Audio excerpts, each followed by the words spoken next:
Euroregione News. L'Associazione Friulana Donatori di Sangue ha organizzato una serata per la consegna degli attestati col presidente della sezione comunale di Codroipo, Mauro Ciani, il consigliere della FDS Risorgive, Enrico Fuser, con l'assessore della città di Codroipo, Claudio Tomada, il consigliere regionale Vittorino Boem e il sindaco Fabio Marchetti. Tra i riconoscimenti c'era quello per Ivan Cudin, dovrebbe rappresentare un modello da seguire per tanti giovani atleti e non, sia dal punto di vista dell'impegno, della passione nello sport, sia sotto il profilo etico e comportamentale nella vita e nel lavoro. Io ho iniziato a donare a 18-19 anni, dono ovviamente lontano dalle gare, tanto per interesse mio quanto del donatore che deve ricevere del sangue, ovviamente esente da tossine eccetera, perché le gare che faccio io sicuramente comportano uno stress fisico importante.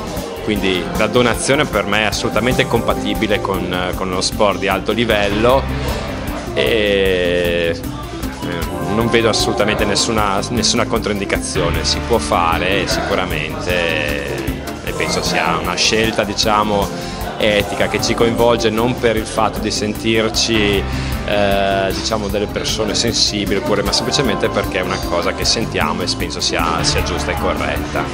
Dal Medio Friuli per Euroregione News, Marco Mascioli. I nostri servizi sono disponibili su internet all'indirizzo www.euroregionenews.eu.